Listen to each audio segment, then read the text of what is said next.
you hear it and then your stomach just drops. That really awful phrase, we already have someone that does this. It feels like game over, right? Well, I'm here to tell you, no, that's not actually the case, because what they're actually not telling you is that they are kind of slightly still interested. Otherwise, why else would they still be talking to you? By the way, if we haven't met yet, my name is Emmanuel. I am the founder and kind of chief talking head guy on this cool little part of YouTube. I also run a cool little consulting agency that's specifically designed to help service providers really grow and scale their business using systems.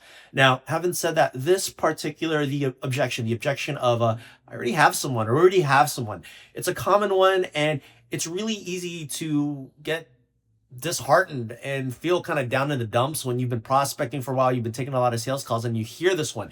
Really common one that a lot of new founders hear. But what I want to do is I want to spend today's video really breaking down how to shift kind of the mindset and the reframe of this particular objection. I should also add, I'm going to be going through a cool little model and some objection handles.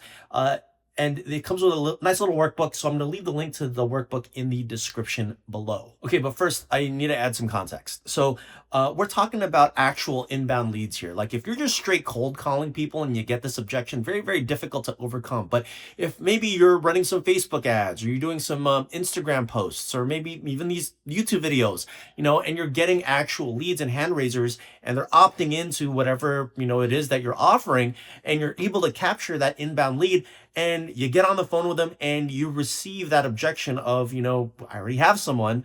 I'm here to tell you that that's not actually true. Now, personally, in the early days of me kind of running my business, I thought that that was true. I thought that was a fact, but the reality is all it really is a smokescreen. And the reality is my reframe of this objection shifted when a buddy slash mentor of mine, Chris, he said that we're comfortable enough not to change, but we're open if there's a really good reason to. And that therein, my friend, lies the objection handle to really understanding how to defeat this objection. And so the point here is that at the end of the day, this objection really isn't to say that we have someone. It's really them saying that we're not actually satisfied, and that's why I'm talking to you.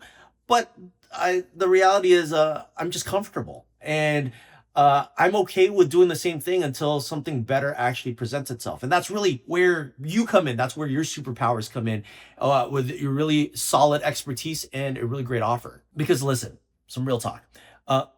90% of the time, people aren't actually loyal.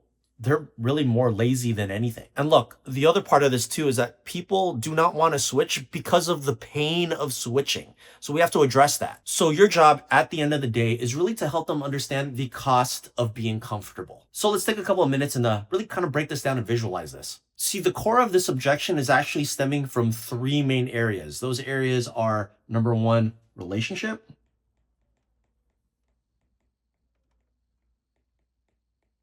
Number two, comfort. And number three, results. Okay, let's break down the relationship part for a sec. Usually people stay with the same person either A, because maybe they've known them for years, or B, because they're a family friend, or C, because maybe they just trust them a heck of a lot. So the reality is, the relationship actually is not performance based.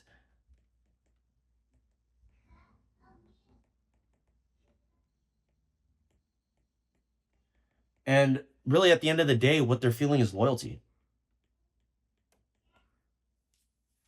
So the easy prescription to this is to really question the relationship. And that's simply by asking the question like, hey, listen, like, if you didn't know this person, did they perform? Or maybe just simply asking the question like, when was the last time you benchmark what they do for you based off of the industry standard? That easily reframes their ability, or their person's ability, to deliver. Okay, next let's talk about comfort. Comfort is really all about knowing that your ideal prospect doesn't want to have to set up something brand new, or maybe it's just easier for them to stay with what they're currently doing now than it is to switch, or maybe the cost of switching over is just too expensive to them. So at the end of the day, what's really happening, or what they're really not telling you, but telling you is that they're avoiding short-term inconvenience for actually and inevitably a long-term gain.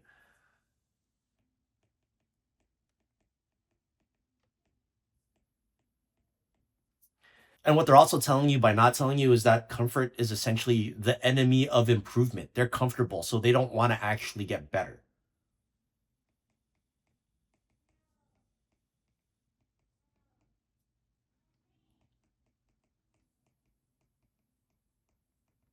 So the easy way to overcome this is that we have to hit the prospects with a challenge-based question.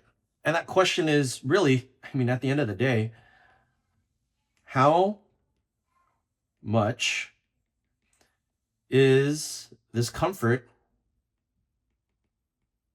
costing? It's a simple reframe, but at the end of the day, if nothing changes in the next 6 months, like what is the actual opportunity cost for that? All right, and last but not least, let's talk about the final component of this cool little pyramid or triangle, which is results. You'll usually hear something like, yeah, we're mostly happy, or there are zero complaints, or yeah, things are really, really fine. But the reality is, fine is actually a cover up for complacent.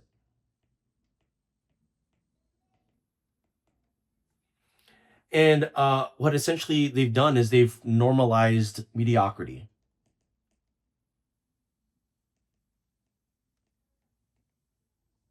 So the simple reframe to this is reestablishing what a baseline of good, better, or best means. Like, what is your baseline of excellence? Or another way to reframe this is, if we started all over today, what does really, really good or the best look like?